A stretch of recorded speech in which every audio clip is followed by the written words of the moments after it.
sweat. It's hot, but hey, man, perfect day to show off this beautiful candy apple green paint you have in here. Gotta love it, man. Gotta love it. Man, this is sweet, man. A lot of history, like we was talking about before, about this car, man.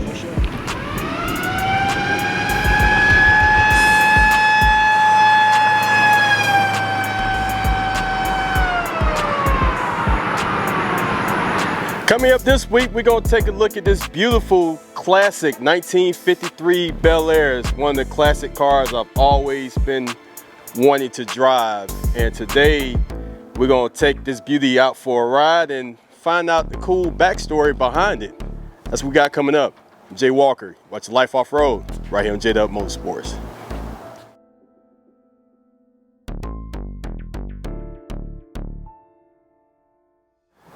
Welcome back to another episode of Life Off-Road. Thanks again for hitting that play button, folks. And remember, while on YouTube, hit the thumbs up button, like and subscribe. Also share the video. A lot of you guys been doing that. Really, really appreciate it. We're trying to bump our subscribers up, so continue to do that. The car we're featuring this week is a 1953 Chevy Bel Air. This is one of my favorite classic cars. The oldest vehicle we've actually had on the show. We've had a pair of 66s, 67 Chevys, but this is by far the earliest model, and it's a very beautiful car. We saw this car probably a couple of months ago at Caffeine and Octane's, one of the biggest car shows in Atlanta. They have every first Sunday of the month, and I want to bring the owner out here to talk about the history and the story behind it. It's such a cool story, so let's bring him on out here. Derek, come on out here, buddy. Hey, how you doing? Hey, man, what's going on? All right. How's it going? Appreciate Good to see you again. Definitely. Man, so tell us about this thing, man. This is an absolutely beautiful car, man. I mean, just when we saw it at the car show, I was telling my son, I was like, man, we got to talk to this guy. And we didn't know you was friends with Ishmael. You know, I met Ishmael probably a year or so back with his Camaro. So we got to get him on soon too. But this is absolutely beautiful, man. Tell us about it. Yeah, so like you said, 1953 Chevrolet Bel Air. This is my first car. I've had this car since I was 15, so I've had this car over 40-some years now. Wow. My dad and I was the ones that, my dad actually bought it for me when I was 15, and I've had it ever since. I've been building on it a little bit here, a little bit there. Put a little bit of money into it. I won't say how much because the wife is probably, she might be listening, but so again, I call it the old school, new school. So on the old, what I mean by old school is on the top is all 1953 era. And underneath it is at 1982 Caprice Classic. So I basically took the 53 body and put it on top of the 82 Caprice Classic. So yeah, so on the 82 Chevy Caprice Classic frame, basically? Right. Yep, exactly. Okay. Yep. What went into that? Like, who did the work for that? What went into that idea? So again, my dad, when my dad retired, one of the things that we talked about, transitioning from working, 50 years, all the time to retirement was, what can I do to make that transition? So that's what we agreed on is, working on a car together. So so that's what he did. He got up at 8 o'clock every morning, found the parts. He actually found the person that did the work for me. The 82 Caprice Classic. It is.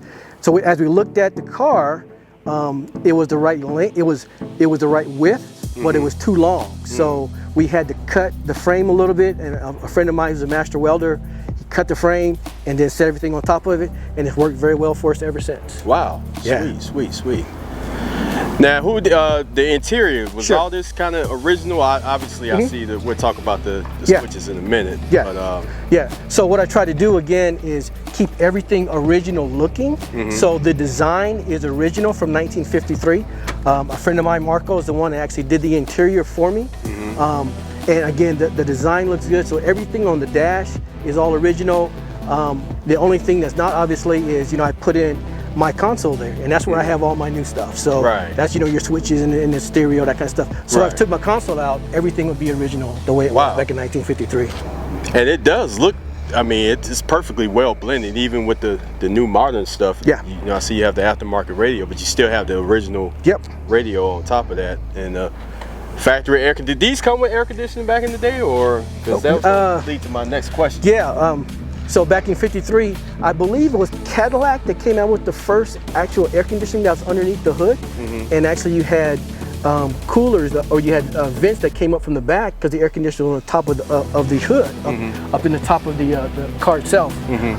But back for '53 for a Bel Air, you basically had the wings here that had provided air, or you stick your head out the window. That was about it. Yeah. What you also could do is you did have this thermidor car cooler. So as you go down the road, the air goes in. So basically you put water in here, air goes into the front here. There's a filter that's inside here. As the air goes through here, it goes through the wet filter, and there's vents inside the car. Oh, wow. That actually would, so that's where your cool air would come in. It would last, depending on how hot the day was, how humid it was, 30, 45 minutes, and then you had to put more water in it, but it was better than nothing. So that's all you had back in the day. Wow. A lot of people ask me, what is that? And, is it a rocket launcher? What might it be? It does look like something like an afterburner or something. Sometimes I do tell them, hey, it is a rocket launcher. That was legal in '53, but actually it's the Thermidor car cooler is what it was. Yeah, that's sweet, man. Let's talk about this paint job. Sure. What color was the car before originally? Okay. So when I bought the car, it was all original. The original color was a forest green, which was a darker green. Kind of a dark green with the white top. Okay. So I drove it for many years, all original, and then I said, I want to go and upgrade it. My dad, I talked a lot about my dad. That's how we bonded. I was one of the things that we loved together to do together.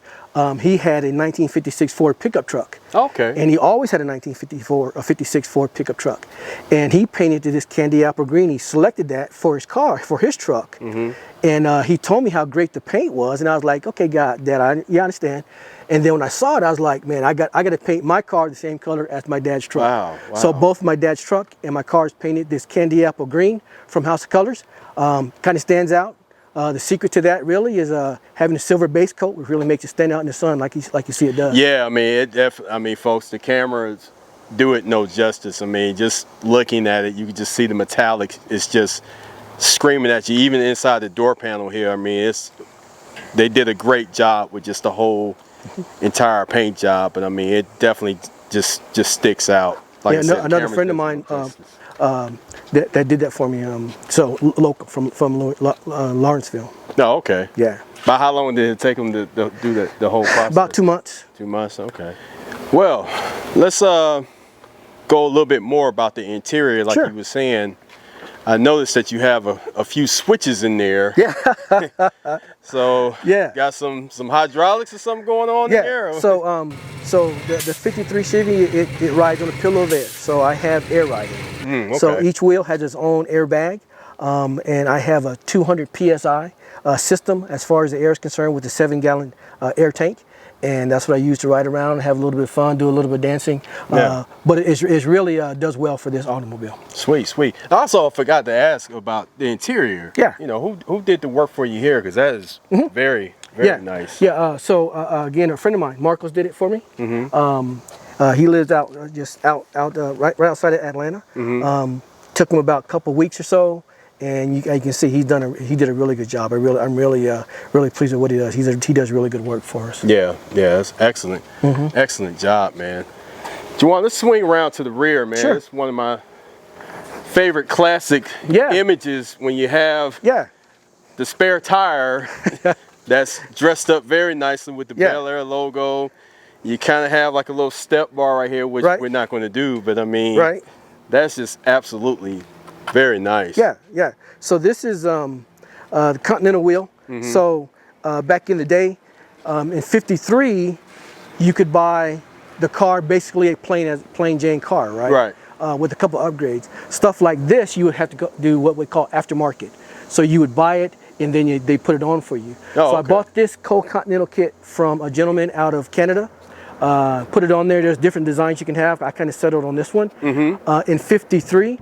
You can see they have this large step side back here.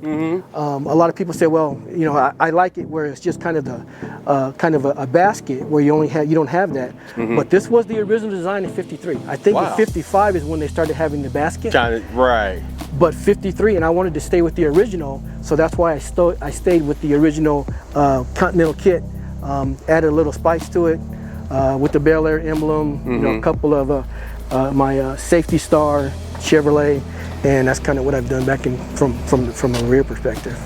And was 55 the year they kind of changed the body style a little bit? Yep. So made it... so 51, 52. They had kind of a more of a slanted kind of body style. Right. 53 is when they came out with this body style. They stayed with this body style for 2 years. Right. 53 and 54. And then 55 is when they actually changed to the more modern of the two. Okay. When you start talking about bombs, that is what this car is considered a bomb, because it has that old style. Yeah. That's what I have right here is the bombs away. Right. Again, that goes back to, you know, they call it a bomb with the old kind of body style. Right. Sweet. Now, I know you're an Army veteran, U.S. Army veteran. Yes. So yes. That's a thank you for your service. Yeah, definitely. Definitely. Man. Yeah. How long did you serve? For about 6.5 years. Okay. Yeah, was awarded the Bronze Star coming out of Desert Storm, Desert Shield. Okay. Also a cancer survivor. So. Okay. Man. Good. Yep. Let's talk about the hood, man. Just this front end of the car. Yeah, like sure. one of my favorite spots here is, of course, it's I call it kind of like the shark kind of grill, because it looks like a shark, like a great white, just coming at you, man. Yeah. But what's the story behind this badge? Is this like a canteen or? Yeah. So again, we'll start with the grill. So the grill, actually, I modified the grill. Originally, it came with 3 teeth. Mm-hmm. I added more teeth in there, give it a little bit more fire to it, you know. Yeah. And I like the way it kind of came out. Yeah. Also, what I had on the front here, in the front is back in the day, where you would have, now you'd have, you know, you got your highways, and you know, you got your super highways, those kind of things. But back in the day, in 53, you just had one road from one town to the next. Right. And in those one roads, you might have a store, you may have a gas station, whatever. Right. So if I wanted cold water, that was an issue. So what you could do back in the day is you could take water and put it in this water bag, and then you could drive it down the road. It will cool, and then you could drink the water out of this. So this is how you get cold water. Back in the day, you can see it says it's cooled by evaporation. Wow, sweet. Yeah. So that was something that you had back in the day. Again, you know, I'm talking around the 53 era. Another thing I wanted to show you is on our visor here, you can see I have the red marbles. And when you turn your headlights on, what happens is the light will come through and will refract on the bottom of your marble here, and as you drive down the road, that marble will glow red. Glow red. As you're driving down the road, yeah. I bet that looks real cool at night. My dad would tell me that they would go and steal those marbles off cars, and then they go play marbles with them, that kind of thing. So, also, one thing that you see here on the front is this bug shield. People say it's a butterfly. Yeah. It is modeled as a butterfly, but this is a fully functional bug shield. So back in the day, of course, you know, you had all those bugs, and you can see how it would work. Right. It would keep those bugs off of your windshield. Perfect placement for it too, right in the center. Exactly. Yeah. So that is a fully functional bug shield. It's not there for decoration. That has a purpose for it. Now, these come with the shields up here, or was this aftermarket? Aftermarket. So I would tell you that when I bought the car, my dad took me to one of his friends who had this big lot of different cars and those kind of things, and he said, well, why don't you go ahead and get what you want? You know, I was 15, I didn't really know what the hell was going on. So I walked around and I picked this up, and I got 2 of the Thermador air coolers, and I got some other things for the car. Didn't really know what the hell I was doing, but I brought it up to him, and I'm like, well, you know, this is what I want. How much do I owe you for that? He said, well, just give me $10 for all of it. And I was like, okay, I didn't know if that was a good deal or not, but obviously it was. Yeah. You know, now we know what a good deal it was. Yeah. But it perfectly blends in too. Yeah, they call it baseball cap. Yeah. Also, you have, if you look in the on the dash there, the compass. You can see you have the compass, but you also have, you see that thing to the side of the compass there? That's your viewfinder. So what happens is, remember I talked about in 53, basically all of your stop lights were hanging in the middle of the intersection. Right. When you have this baseball cap on, you really couldn't see the stoplight. Right. So once you have the viewfinder, you can actually look here and it'll refract the color. Reflect of the color. And you'll see if it's red, yellow, or green from inside the car. And you don't have to stick your head out the window or kind of duck or dodge. But that's why that's on the dashboard there. So again, that's fully functional. Okay. You know, it works today as we talked about. Oh wow. Okay. Sweet. Yeah, nicely done, man. I mean, this is really a treat, folks. I mean, like I said, this is the oldest car we've had on the show, man, and I'm sure my mom and a few of my friends, I mean, they're gonna be excited to see this video because this is, I mean, they was excited for a couple of classes we've already done, but this is kind of more in their era, you know. I mean, to explain, but yeah, for sure, just a beautiful car. And that is the original steering wheel, like you said. That's the original steering wheel. Yeah. Okay. You see how big it is, right? Yeah. Remember, you had to really turn back in the day. Yeah. Right? So because I'm sure there wasn't no power steering back then. No power either. steering. Yeah. Yeah. So that was the original steering wheel. And you got a set of lamps on both sides. Yeah. Yeah, that's your spotlight. Back in the day, now this did come originally 3 on the tree, so it was a 3-speed. You're right. I did change it over to the automatic. Okay. But I try to keep everything else focused on staying original to that time frame. Yeah. Let's talk about the story with these clippers on the bottom with the dice hanging. Oh yeah. What's the story behind those? Yeah, the curve feelers. So so once you have cleaned these white walls about 50 times. Yeah. And you're like, every time they get close to a curb, you know, I got to do something different. So what these curb feelers will do is, as you're getting close to the curb, you'll hear that noise. It'll start to scrape, and you'll know, hey, I got to get away from the curb a little bit, so you don't, you know, scrape up your white walls. Sweet. And where do they sell these? You had to custom order these white walls from yes, somewhere? Yes, those are custom ordered. Just about everything now on the car is basically custom ordered. Yeah. Just about everything, unless, you know, I go and find it somewhere in a junkyard or something. But everything else you pretty much have to order. And it seems like he's alive. So, so again, back in the day, one of the things everybody had was the bobblehead, the bouncing Chihuahua. Yeah. And I wanted to add that just as a kind of a fun device. It goes back in the day. Yeah. But the head kind of bobbles a little bit. Yeah. As you can see, you got your dog, your bobblehead Chihuahua. That's funny. People ask a lot about the raccoon tail. That's what I was looking at. So it's like some Davy Crockett. Yeah. So, you know, they're like, well, why do you have this raccoon tail? And really, it's just kind of a throwback to back in the, you know, the 50s when they were racing, that kind of thing. They had the raccoon tail on there. It was just kind of a, that was big, very big back in those days. And I just kind of kept that going. So I added that to the car. So sweet. But how many car shows have you won? I'm sure you won a ton of awards with this thing. I couldn't even tell you. Yeah. I couldn't even tell you. I would tell you. I would tell you probably the biggest one that I won was the Lowrider Car Show. I did get first place here a couple 3 years ago. Yeah.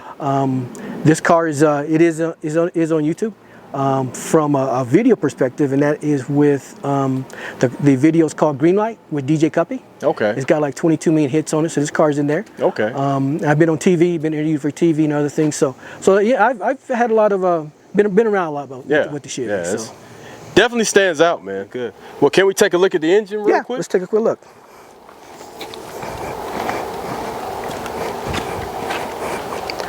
So, again, this car is a cruiser. So, what I did was I bought a crate motor basically and just put it in the frame of the 82 Caprice Classic. So basically what you're seeing here is just a regular GM crate motor. Kind of dressed it up a little bit with a little bit of chrome. We all know that chrome don't get you home, but in this in this case, you know, I didn't go too crazy with it. So it does what I needed to do basically. And what are we talking about? A 350? Yeah, 350. Okay. Yeah, a crate motor. It's tucked in there pretty good. I mean, it's like one of the lowest engine sitting I've seen. I've actually had to raise it up a little bit because it's so low in there. But it's worked out pretty well for me. I've had no issue with my motor. Cool. And you can never go wrong with the Optima batteries. I'm telling you, batteries on the market. Yeah. So roughly, this is probably just your basic crate motor, so it's probably making roughly 300 some horse. That's about it. Not really a burner. Basically, crate motor about 300 horse. Yeah. Okay. Well, cool. Well, can we take it out for a ride? Yeah, let's do that. Let's go out for a ride. All right, here we go. 1953 Chevy Bel Air. Derek, this is very cool, man. I really appreciate you having us come out and appreciate you coming on the show, man. Oh yeah, that's what it's all about, man. Yeah. This is cool. Big steering wheel. Old school style, baby, man. This is where you roll with the windows down, arm hanging out. It's a little hot right there. So we go, man, we've been baking all day, folks. So excuse the sweat. It's hot, but hey, man, perfect day to show off this beautiful candy apple green paint you have in here. Gotta love it, man. Gotta love it. Man, this is sweet, man. A lot of history, like we was talking about before. Yeah. About this car, man. For sure. Now, does your wife get this? How does she go out cruise with you, or is that kind of a sore subject? Or? Oh no. I tell you, when my wife and I, when we first got married, I got married to her when I was in Germany. Oh wow, okay. So I told her about the Chevy, but of course I told her from my perspective. Right. And it wasn't, it hadn't been worked on or nothing. But I told her about my dreams. Right. So I'm telling her about this grandiose car, and then when she finally got a chance to see it, right, she looked at it, and then she walked back in the house. Kind of hurt my heart a little bit. But but she's been very supportive of me. Working on it, getting it done. Right. And now we go out to car shows all the time. All the time. Oh, man, she loves it. She's sitting in the car before I do. Oh yeah. It's definitely a attention getter, for sure. Oh yeah. I mean, it's these airbags. I don't think I've ever driven anything with a suspension like this with the airbag set up. It's very, very soft. Yes. Yes, you're riding on a pillow of air. What I like. Yeah. It's quite comfortable, but it's very, very soft. Yeah.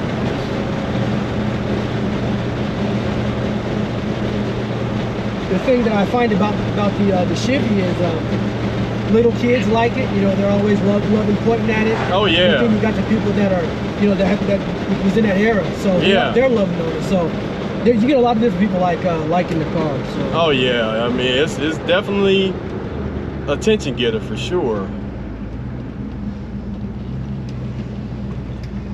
Most definitely. Now on the steering wheel, you see you got right there. Yeah, I was going to ask you about that. That's called a suicide knob. Oh, so really? Basically, because your steering wheel's so big, that helps you turn.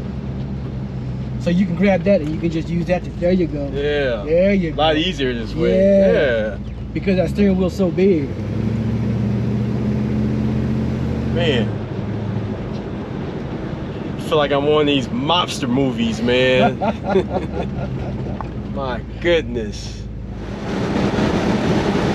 Man, now do you ever go out and take this like on the road? Like, what's the furthest you ever driven this car? Oh, I drove it to Chattanooga. Okay. I drive it in the hot rod power tour. Oh, you done the tour? Okay. I've done the tour. Okay. I didn't do all the leg. I did like. But you did a portion of it? Oh yeah. I've always wanted to do that tour, man. We've been talking about it the last couple years. Now you talking about a car fanatic? Yeah. Okay. Yeah, his buddy, who's one of our other camera guys, him and his dad. I did a video on his dad's 72 Camaro. Okay. And they've done the tour like the last 3 years. Oh man, it's nice. Yeah. It's really nice.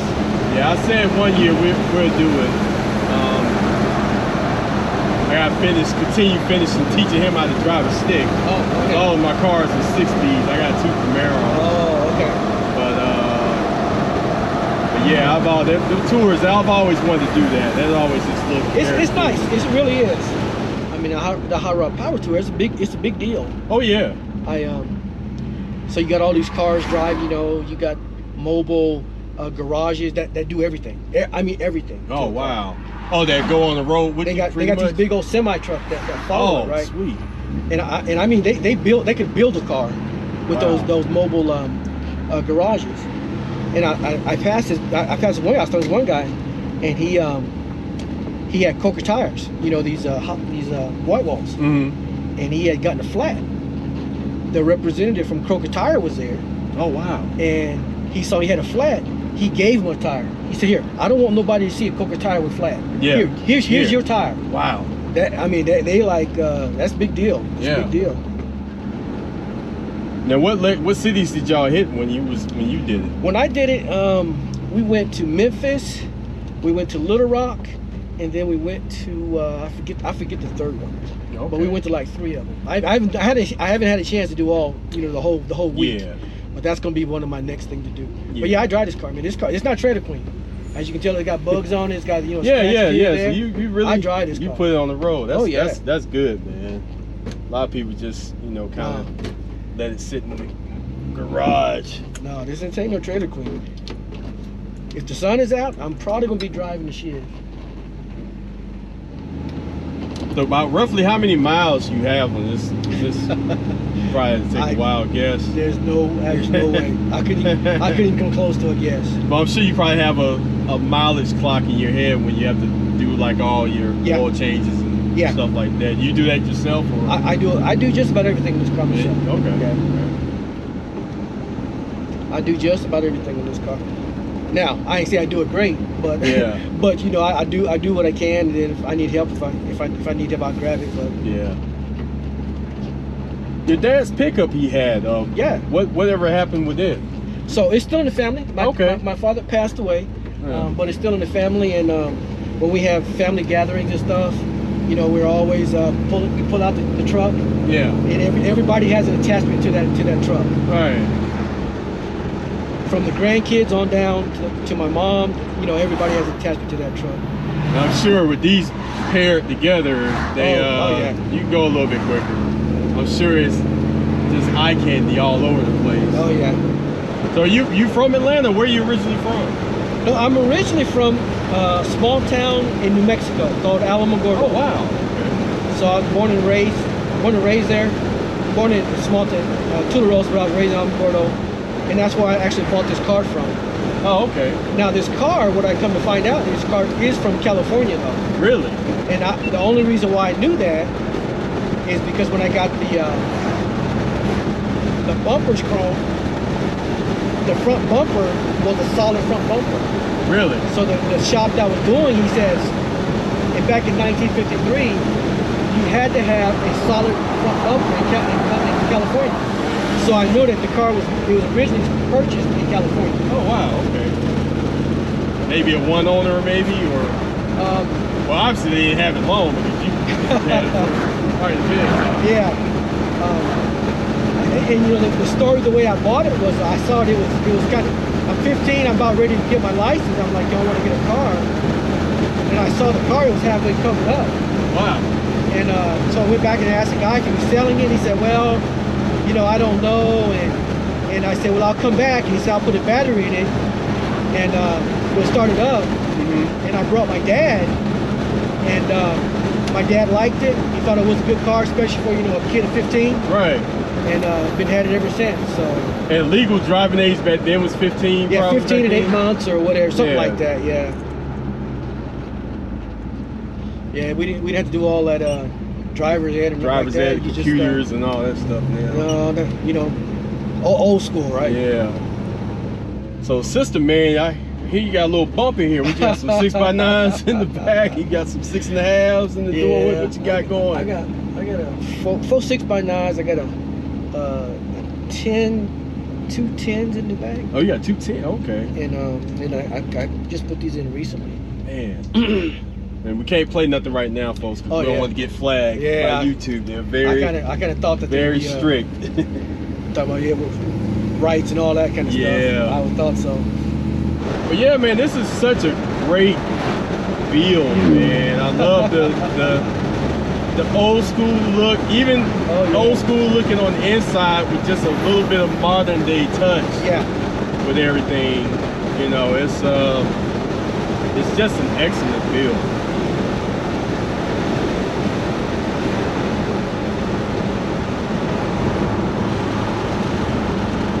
It seems like we was talking about before, everything that's on this car has a story to it. Yeah. You know. And most people don't actually drive their cars, man, so this is actually a treat that you actually drive this thing. You don't just let it sit in the garage. Oh, I drive. You know, I get a lot of people from Douglasville You're like, I see you driving all the time. Oh, yeah. And I finally got a chance to meet you. Yeah. Because they're always like, hey, I see you out all the time. Yeah, it sticks out for sure. It definitely is an eye catcher, man. Like the green machine. You have a name for it? Her name is Candy. Candy. Candy, that's her name. Perfect. How fitting. Now, does your wife ever drive this, or she just kind of just rides? No, she drives. Okay. She drives when I ask her to. She doesn't want to. She'll drive it. Yeah. She'll play the switches every now and then. Oh, does she? Yeah.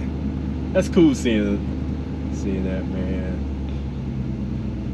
Now, what made you put the idea of putting the switches in here? I'm sure that kind of came as you was building the car. Or just when as I was growing up, I had this one dude that lived down the road from us. He had a '55 Chevy, and that was back, when lowriders you didn't have hydraulics back then. Yeah. You put bricks. You cut the coils, or you put bricks in the back of your car. That's how you get a lowrider, right? Yeah. So that's old school. Yeah. And I was like, man, I love to do something like that. And then I saw a lot about the hydraulic stuff, but they'd always have a lot of issues with leaks and all that stuff. And I'm like, airbags, you gotta pump them up, but if you get a leak, ain't no big deal. You just patch and go home. Right. Especially for somebody that does all the work on the car itself. Right. So I just fix and go home. So it's fun. I like the sound of it. Yeah. Just adds a bag of tricks to the car. Cause you look at this car, you never think that's on here. I remember when we met and you told me you want to see it dance. I was like, yeah, knock yourself out. I was like, oh man, he's got hydraulics on that thing. Shit, man. Most of the time I warn people because they don't think, they're not even fathoming that. Hey, you ever just give it rides where you kind of just surprise somebody with it, or you kind of just tell them up? I surprise them. They get that look. Yeah. What I try and do is if I go to a car show or whatever, I'll let the kids get in and actually play with the airbags a little bit. Yeah. Because you get them hooked when they're young. Yeah.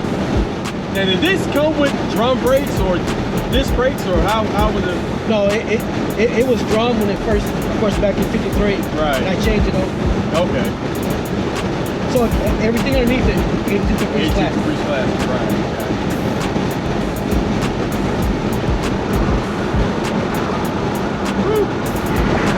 Like a California king. Just out here, just floating, baby. Yeah, it's like you floating on pillows there, man. Yeah. That's it for this week. I want to thank my good friend Derek for allowing us to drive this baby, man. I really appreciate it. This was an absolute blast, man. And so much history. It was just very fun, man. So I really thank you a lot. Had a good time. Appreciate it. Thanks to all my new subscribers out there for newly subscribing. Thank you to my current subscribers. Appreciate you guys sharing and passing along the word. I'm trying to build our subscribers up, so thank you for doing that. So continue to watch us on YouTube. Check us out on our website, jdubmotorsports.com. Or use some merch. We got t-shirts, tumblers, we got hoodies, keychains, the whole nine. So check that out. I want to thank my son, my eldest child, Juwan, for helping us out today. He does all the videography and chase car guy and photography. So one of the best cameramen in the business. I appreciate him. You can follow him on his Instagram at Jedoc. That's JEDDOC.LLC. And you can follow us on JDub Motorsports on Instagram. Big shout out to our DJ, Mr. J Cadence, and other crew, Corey, Kyle, Mr. Devin Miles. So, hey man, me and Derek are going to continue to drive this bad boy, man. Such a lovely day. It's a car show down the street, so we're just going to pull up and hit the sirens on them and probably hit a couple of switches on them too. So, we'll catch y'all next time. Later.